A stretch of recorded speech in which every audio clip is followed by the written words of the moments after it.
Bismillahirrahmanirrahim. Alhamdulillah alladzi waffaqa man saa'a min ibadihi li bulughi ridha. Alladzi arsala rasulahu bil huda wa dinil haqq liyudhhirahu 'alad dini kullih wa kafa billahi syahida. Wassalatu wassalamu ala asrafil anbiya'i wal mursalin wa ala alihi wa ashabihi wa atba'ihi wa man tabi'ahum bi ihsani ila yaumal qiyamah. Amma ba'du, ma'asyiral muslimin rahimakumullah. Kepada segenap santri Santren Sholawat Darut Taubah dimanapun Anda berada, pada semua jamaah jamiyah pengajian secara live online Kitab Hikam yang senantiasa diberkahi oleh Allah Subhanahu wa Ta'ala. Di kesempatan sore hari ini, izinkan saya mengajak kepada kita semua untuk senantiasa khidmat di dalam menjalankan puasa bulan Ramadan yang insya Allah hari ini sudah hari yang ke-17. Itu berarti sudah lebih dari separuh bulan kita melaksanakan puasa di bulan Ramadan. Ini sesi yang agak bebas, agak lepas karena berada di halaman perkebunan pondok. Kenapa? Karena inti yang kita bahas pada hari ini nanti banyak berhubungan dengan hikmah atau ilmu suluk. Karena ilmu hikmah ini sejatinya tidak hanya yang tertulis atau yang didengar, tetapi lebih dari itu, pelajaran ilmu hikmah dalam kitab Hikam itu mengajak kepada kita untuk bisa membuktikan apa yang tertulis dalam kitab ini. Karena kurang lebih, andaikan dipermisalkan 100% ajaran kitab Hikam itu, yang 99% itu dipraktek di aktivitas amalia kita, di bukti ilmu yang kita dapat dari tulisan-tulisan dalam kitab itu. Yang 1% itu yang tertulis. Oleh karena itu, dikatakan sulit. Dikatakan mudah. Sulit kalau kita tidak pandai menempatkan hati kita. Mudah kalau kita pandai menempatkan hati kita. Dari awal pembahasan kitab Hikam ini, saya sampaikan bahwa hati yang senantiasa di sisi Allah, hati yang senantiasa bersama Allah, yang senantiasa berzikir, menyebut Allah, meletakkan serendah-rendahnya di sisi Allah, tanpa perkecualian, tanpa alasan. Karena kita harus yakin bahwa sepanjang hidup kita, mungkin andaikan kita hidup berulang kali di dunia ini, tak akan sanggup menandingi ilmu Allah, tak akan sanggup merendahkan kebesaran Allah Subhanahu wa Ta'ala. Kita yang mungkin pandai, kita mungkin memiliki harta dunia, kita mungkin memiliki kekuasaan yang luas di dunia ini. Kita mungkin yang memiliki kekuasaan perekonomian dunia ini. Tetapi ketika kita jauh dari Allah, ketika hati kita cenderung melawan kebesaran kemahasucian Allah,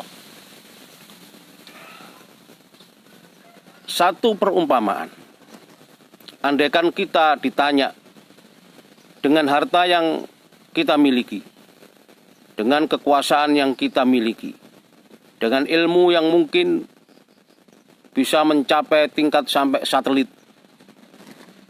seperti yang sekarang ini di zaman modern ini.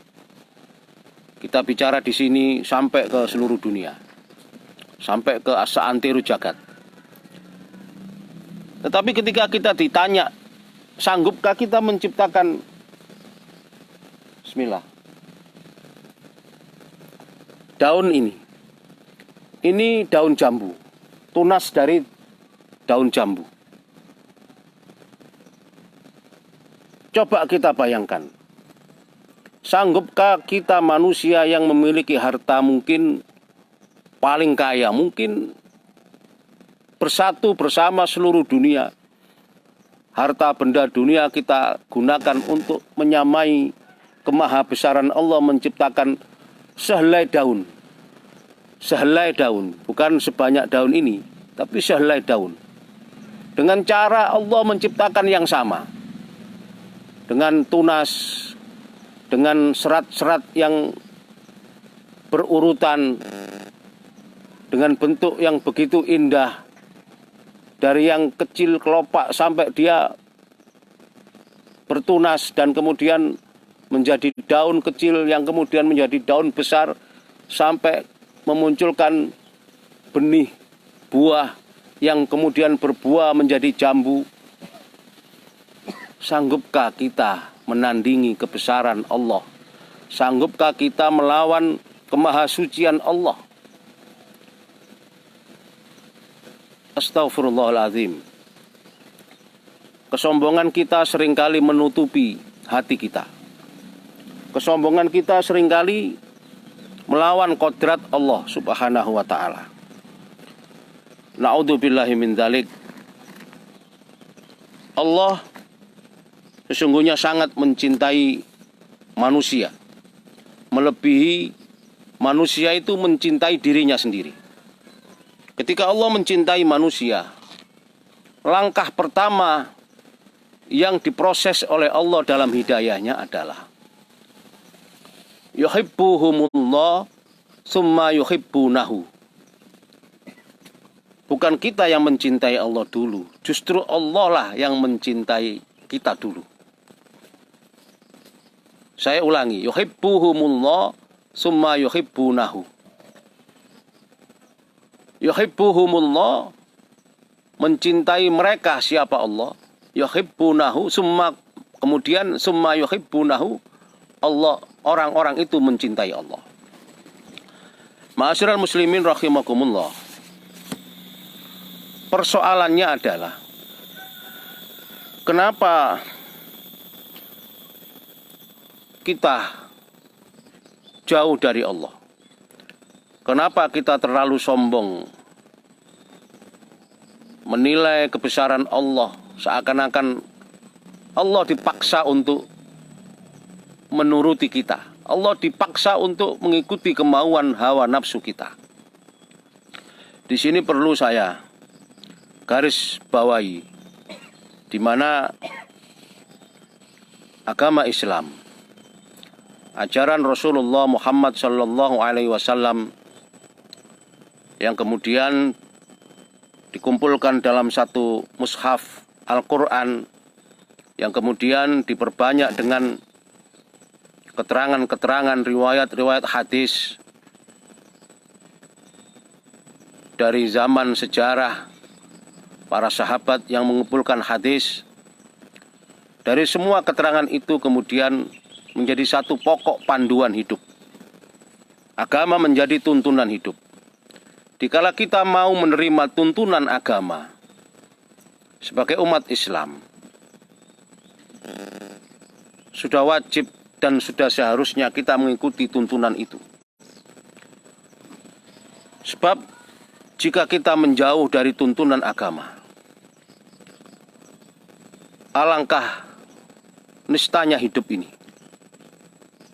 Punya agama, tapi nggak tahu apa dari tujuan agama itu untuk kita sebagai orang yang beragama. Sebagai orang Islam, justru kita malah sering mengolok-olok Islam itu sendiri. Sebagai orang yang mau diproses secara Islam dalam hidup dan mati. Hidup mulai dari kelahiran diproses secara Islamiah. Masa kanak-kanak diproses secara Islamiah. Khitan diproses secara Islamiah. Sampai menikah diproses secara pernikahan Islamiah. Sampai perekonomian dalam satu kehidupan berumah tangga, bermasyarakat dan bernegara menggunakan cara-cara yang Islamiah. Sampai nanti kita mati pun minta diproses dengan cara-cara yang syariah Islamiah. Minta disolati, minta dikafani, bahkan minta didoakan. Sementara kita mengolok-olok. Apa bukti dari kita mengolok-olok itu? Allah Subhanahu wa ta'ala menitipkan dua hal dalam kehidupan ini agar agama kita selamat. Satu, anak yatim. Dua, fakir miskin. Dibalik pun nggak masalah. Kadang orang bilang fakir miskin dulu, anak yatim. Silakan. Yang penting dua ini titipan amanat Allah yang mengesahkan agama itu. Karena ketika kita tidak memperdulikan dua hal atau dua kelompok ini, maka Allah menyatakan agama kita batal. Agama kita dianggap bohong di sisi Allah. Walaupun kita secara tertulis dalam KTP Islam, ditanya orang Islam, menggunakan cara-cara hidup yang Islam, aktivitas hidup kita secara Islam, ini dibatalkan oleh Allah secara mutlak. Dan Allah yang mengatakan bohong, agamamu adalah agama yang bohong. Kamu telah membohongi agama. Kamu menggunakan nama Islam, tapi sungguhnya kamu bukan Islam. Karena kamu tidak memperdulikan dua kelompok ini, anak yatim dan fakir miskin. Ada dalam keterangan yang lain, Allah juga mengisyarahkan satu maklumat. Wal yatima fala takhar wa amma sa'ila fala tanhar wa amma bi ni'mati rabbika fahaddits. Surat At-Duha. Kepada anak yatim jangan sekali-kali kamu membentak. Jangan sekali-kali kamu membentak. Ini maklumat. Wa amma sa'ila fala tanhar. Kepada orang-orang peminta atau pengemis, jangan sekali-kali kamu mencegah. Ma'asyiral muslimin rahimakumullah. Di kehidupan yang mungkin sekarang ini darurat karena situasi pandemi virus yang bukan hanya di Indonesia tapi hampir seluruh dunia, tidak menutup kemungkinan banyak orang-orang yang kekurangan ekonomi, mungkin yang kelaparan, sehingga banyak juga mungkin orang yang meminta-minta. Ini bahagian dari cara Allah. Sesungguhnya Allah dengan ilmunya, dengan hikmah yang diajarkan oleh Allah, ingin menilai manusia. Siapa yang pantas mendapat anugerah, barokah, rezeki yang berlimpah ruah. Siapa yang pantas diberikan rezeki yang beruntun tak berhenti, terus menerus tanpa henti, dan rezeki itu bermanfaat di sisi Allah. Wa amma bi ni'mati rabbika fahaddits. Nikmat Allah ini nggak bisa dihitung. kita belum menceritakan satu rezeki yang kita terima hari ini mungkin 1 juta. Belum sampai bicara 1 juta, datang lagi 5 juta. Belum sampai 5 juta kita bahas, kita gunakan sepenuhnya, datang lagi 100 juta. Begitu seterusnya. Mengalir seperti air deras dari pusaran yang tinggi atas gunung sampai ke ngarai. Itu cara Allah